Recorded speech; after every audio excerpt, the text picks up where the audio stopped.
गुरुदेव शरणम गुरुदेव नमामि।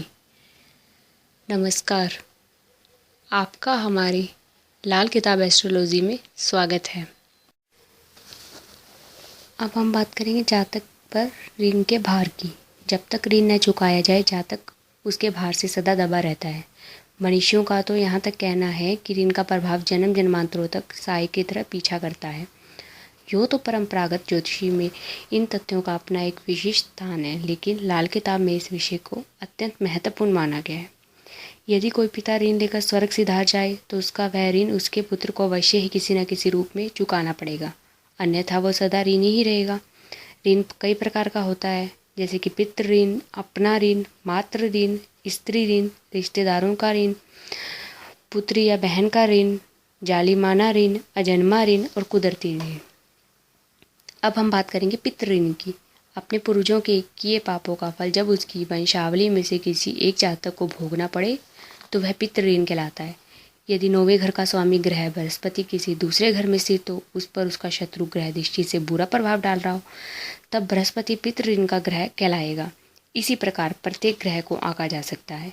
यदि 5वां, 12वां, दूसरा, 9वां स्थान में कोई भी ग्रह हो तो जातक पितृ ऋण से प्रभावित होगा। यदि 9वें घर में बृहस्पति के साथ शुक्र स्थित हो तो, चौथे घर में शनि और केतु हो तो, चंद्र 10वें घर में हो तो जातक पितृ ऋण से ग्रस्त होता है। इसके अतिरिक्त निम्नलिखित स्थितियों में भी जातक पितृ ऋण से पीड़ित होगा। यदि लगन में 8वें घर में बुध और 9वें घर में बृहस्पति हो, अगर दूसरे या 7वें घर में बुध और 9वें में शुक्र हो तो वह भी पितृ ऋण से ग्रसित होगा। तीसरे घर में बुध हो, 9वें में राहु हो, तब भी वह पितृ ऋण से ग्रसित होगा। चौथे घर में बुध और 9वें में चंद्र हो, तब भी वह पितृ ऋण से ग्रसित होगा। 5वें घर में बुध और 9वें में सूर्य हो, तब भी उस पर पितृ ऋण होगा। 6ठे घर में बुध और 9वें में केतु हो, तब भी पितृ ऋण से ग्रसित होगा। 10वें और या 11वें घर में बुध और 9वें में शनि हो, तब भी वह पितृ ऋण से ग्रसित होगा। 12वें घर में बुध और 9वें में बृहस्पति हो, तब भी यही स्थिति रहेगी। दूसरे, 5वें, 9वें तथा 12वें घर में बृहस्पति हो, शुक्र, बुध, राहु भी हो तो भी यही स्थिति रहेगी। कारण इसका खानदान का पुरोहित बदला गया हो या उसका तिरस्कार किया गया हो। पहचान है इसकी पड़ोस के किसी धर्म स्थान या पीपल आदि वृक्ष पर बाध हो चुके होंगे और इसका अनिष्ट फल मिलेगा। समय से पहले ही पुरुष या स्त्री के बाल सफ़ेद हो जाएंगे, बरकत खत्म हो जाएगी, मानहानि बनते कार्यों में रुकावट, सुख की जगह दुख तथा निराशा परिलक्षित होगी। अब इसके उपाय के बारे में जानेंगे। अगर कुल खानदान के एक व्यक्ति से पैसा वसूल करके धर्म स्थान में दे और ऐसे अनिष्ट फल का शमन हो जाएगा। अब हम बात करेंगे अपने ऋण की। यदि सूर्य 5वें घर में हो तो जातक अपने ऋण से ही पीड़ित होता है। इसका कारण यह होता है जातक का नास्तिक होना, खानदानी रस्मों रिवाजों को न मानना, उसके घर के भूगर्भ में अग्निकुंड बना हो या उस घर में सूर्य की रोशनी छत में से आ रही हो। पहचान, जातक स्वयं की पहचान पर अतुल धन संपत्ति अर्जित करता है, मान सम्मान के कारण प्रसिद्धि ख्याति मिलती है, औरत, दौलत एवं शोहरत चुटकियों में प्राप्त हो जाती है। लेकिन इसका अनिष्ट फल यह होता है कि अकस्मात ही विनाश लीला शुरू हो जाती है। दौलत, शोहरत, औरत चुटकियों में खाक हो जाती है, पशुओं का खोना शुरू हो जाता है या मरना शुरू हो जाता है, जातक का शरीर निर्बल हो जाता है, मुंह में हमेशा गीलापन सा महसूस होता है। यह घटना तब शुरू होती है जब जातक के पुत्र की उम्र 12 साल के अंदर हो। उपाय, प्रतिदिन सूर्य नमस्कार करें, सभी रिश्तेदारों से धन इकट्ठा करके यज्ञ आदि करवाएं और किसी कार्य को शुरू करने से पहले मुंह मीठा करें और कुछ घूंट पानी पिए, फिर कार्य को अंजाम दे, अवश्य ही लाभ मिलेगा। अब हम बात करेंगे मातृ ऋण की। लाल किताब ने चौथे घर के केतु को चंद्र पीड़ित अर्थात मातृ ऋण दोष माना है। कारण है संतान होने के कारण पश्चात जातक द्वारा माता को कष्ट पहुंचाना, दुख देना, खुद मानसिक रूप से परेशान रहने पर माता को सताना।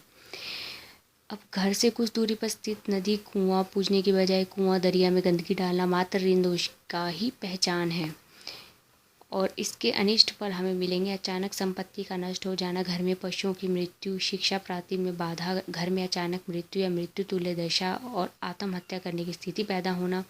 अगर कोई व्यक्ति ऐसी स्थिति में सहायता करने की कोशिश करता है तो वह भी संकटों से घिर जाता है। अब इसके उपाय क्या बताएंगे हम। अपने वंश के प्रत्येक व्यक्ति से समभाग चांदी लेकर नदी में प्रवाहित करें, माता को सम्मान तथा उपहार दें, कष्टों से शीघ्र ही मुक्ति मिलेगी। अब हम बात करेंगे स्त्री ऋण की। यदि जातक के जन्मांक में दूसरे या सातवें घर में सूर्य, चंद्र तथा राहु स्थित हो तो शुक्र से पीड़ित होता है। इस प्रकार उसे स्त्री ऋण का दोष लगता है। इसका कारण यह होता है अज्ञात लालच के कारण प्रसूति के वक्त स्त्री की हत्या कर देना। पहचान होती है जातक द्वारा घर में गाय अथवा भैंस को घृणा की दृष्टि से पालना इस दोष को दर्शाता है। अनिष्ट फल इसका हमें मिलेगा, परिवार में पुरुषों की बीमारी से संचित पूंजी स्वाहा हो जाती है, बेटों और पोतों की मृत्यु होती है, अचानक घर में डाका पड़ता है, सभी प्रकार से धन हानि होनी शुरू हो जाती है। लेकिन इसके उपाय, यदि 100 स्वस्थ गायों को सब परिवार मिलकर चारा और उत्तम भोजन खिलाएं तो स्त्री ऋण से मुक्ति मिल जाती है। अब हम जानेंगे रिश्तेदारी का ऋण। यदि जातक के जन्म चक्र में पहले अथवा 8वें घर में बुध एवं केतु हो तो रिश्तेदारी ऋण का दोष लगता है। इसका कारण यह होता है रिश्तेदारी में किसी व्यक्ति को जहर दे देना, किसी को तैयार फसल में आग लगवा देना या किसी का मकान फूंक देना। और जातक रिश्तेदारों एवं संबंधियों से बेहतर वार्तालाप नहीं करता, यह इसकी पहचान है। बालकों के जन्मदिन या अन्य शुभ अवसर पर भाग नहीं लेता, उनसे घृणा करता है। जातक के घर में बालक के जन्मते ही शुभ लक्षण होने लगते हैं।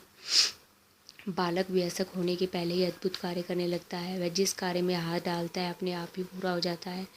फलस्वरूप दूर दूर से लोग मिलने आने लगते हैं। तात्पर्य यह है कि हर जगह उसकी पहचान हो जाती है। जो शत्रुता करने आता है वह स्वतः ही मिट जाता है। और इसका अनिष्ट फल यह है अचानक सब कुछ स्वाहा हो जाता है, परेशानियों पर परेशानियां शुरू हो जाती है। सामर्थ्य होने पर भी संतान नहीं होती, अगर होती भी है तो मर जाती है या अपंग होती है। जातक का शरीर निर्बल हो जाता है, एक आंख भी जाती रहती है और वह चिड़चिड़ा हो जाता है। फलस्वरूप क्रोध का आना स्वाभाविक हो जाता है। ये सारी घटनाएं रिश्तेदारी ऋण दोष के कारण ही होती है। इसका उपाय है रिश्तेदारी के ऋण से मुक्ति के लिए जातक अपने परिवार के एक एक सदस्य से पैसा इकट्ठा करके मुफ्त धर्मार्थ औषधालय में दवाइयाँ खरीद दे और उसका दान करे। तांबे का सिक्का नदी में प्रवाहित करे। पुत्री या बहन का ऋण। यदि जातक के जन्मांक में तीसरे या छठे घर में चंद्र हो तो वह बुध द्वारा पीड़ित रहता है। ऐसे में लड़की बहन के ऋण का दोष लगता है। कारण इसका होता है किसी की लड़की या बहन की हत्या अथवा उस पर हद से ज़्यादा जुल्म करना, दूसरों के कम उम्र मासूम बच्चों को बेच देना या उनकी हत्या कर देना। पहचान है जातक के घर में लड़की बहन के विवाह जन्म के समय अशुभ घटनाएं घटती हैं। और इसके अनिष्ट फल यह है कि जातक आसमान से ज़मीन पर पहुंच जाता है। रईस ज़्यादा होते हुए भी एक समय बिल्कुल भिखारी हो जाता है। शरीर दुर्बल हो जाता है, सभी दांत टूट जाते हैं, श्वास की सुगंध नहीं लगती और बिल्कुल इच्छाएं लगभग ख़त्म हो जाती है। और इसका उपाय है फिटकरी से दांत साफ करें, नाक अवश्य छिदवाएं, सब परिवार एक एक कोड़ियाँ लेकर जलाएं और तत्पश्चात उन्हें एक करके दरिया में प्रवाहित करें। अब हम बात करेंगे जालिमाना ऋण की। यदि जातक के जन्मांक में 10वें या 11वें घर में सूर्य, चंद्र और मंगल हो तो वह शनि से पीड़ित होता है। यही जालिमाना अथवा निर्दयता ऋण कहलाता है। कारण है किसी का मकान धोखे से ले लेना, उसके एवज में उसकी कीमत अदा न करना और हत्या करके उसकी संपत्ति छीन लेना।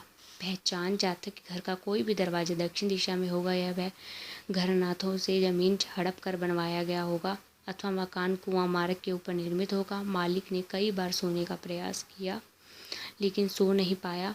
अगर एक बार सो गया तो फिर जाग नहीं पाया। ऐसे घरों में अचानक अशुभ घटनाएं होती है। अब इसके अनिष्ट फल यह मिलते हैं कि परिवार में विपत्तियों का सिलसिला नहीं टूटता। अग्निकांड, घर का गिरना, अपंग होना, परिवार के सदस्यों की मृत्यु, सिर के समस्त बालों का झड़ जाना, चोरी होना आदि अनिष्ट स्थितियों का सामना करना पड़ता है। इसका उपाय यह है कि सब परिवार पैसे इकट्ठे करके 100 मजदूर को उत्तम भोजन कराएं और 100 जलाशयों में एक एक मछली पकड़कर एक ही जलाशय में डालकर उन्हें आटे की गोलियां खिलाएं। तवा, चकला तथा बेलन धर्म स्थान में दें और 43 दिनों तक 50 ग्राम सुरमा नित्य जमीन में दबाएं। और अब बात करेंगे अजन्मा ऋण की। जिस जातक के जन्मांक के 12वें घर में सूर्य, चंद्र और मंगल स्थित हो वह राहु से पीड़ित हो जाता है। फलस्वरूप अजन्मा ऋण दोष लगता है। कारण घनिष्ठ मित्रों से लाभ लेकर उन्हें धोखा फरेब देना, उनके वंश का नाश कर देना। पहचान है जातक के घर के दक्षिणी हिस्से की तरफ वीरान शमशान भूमि या अंतिम निवास होगा अथवा बड़ भूज या भट्टी होगी। दरवाजे के बाहर गंदी सड़ी नाली बह रही होगी। और इसका अनिष्ट फल यह रहेगा राहु के प्रभाव से जातक पर चोरी, डाका, हत्या, बलात्कार जैसे रोग लगते हैं। महाभियोग चलते हैं, निर्दोष होने के बावजूद राजदंड भुगतना पड़ता है। काले जानवर मर जाते हैं, नाखून कष्ट नष्ट होने लगते हैं और मानसिक एवं शारीरिक क्षमता निर्बल हो जाती है। शत्रु उभरने लगते हैं, पल में ही दुर्भाग्य के बादल मंडराने लगते हैं। यह इसके अनिष्ट फल मिलते हैं हमारे। और उपाय: सब परिवार एक एक श्रीफल इकट्ठा कर दरिया में प्रवाहित करें और परिवार में मेलजोल के साथ रहें और शिखा अवश्य करें और ससुराल के लोगों से सम्मान प्राप्त करें। अब बात करेंगे कुदरती ऋण की। अगर जातक के जन्मांक में छठे घर में चंद्र और मंगल हो तो वह केतु से पीड़ित होता है। यदि कुदरती और देव देवी ऋण का दोष कहलाता है, कारण जातक ने अपनी दुष्टता के कारण दूसरे की संतान का नाश कर दिया हो या फिर कुत्ते को मार दिया हो और लालच के कारण किसी का धन हड़प लिया हो, तो वह नियत ठीक न हो।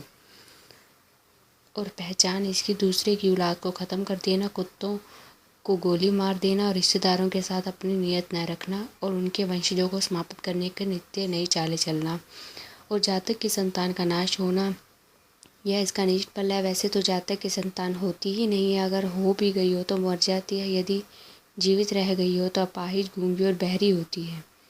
उपाय: किसी विधवा की मदद करें, सब परिवार 100 कुत्तों को भोजन कराएं और काले कुत्ते पाले कान छिदवाएं। इसके साथ हमारा ये अध्याय यही समाप्त होता है। अगर आपको हमारा यह वीडियो पसंद आया, इसे लाइक कीजिए, सब्सक्राइब कीजिए। नमस्कार।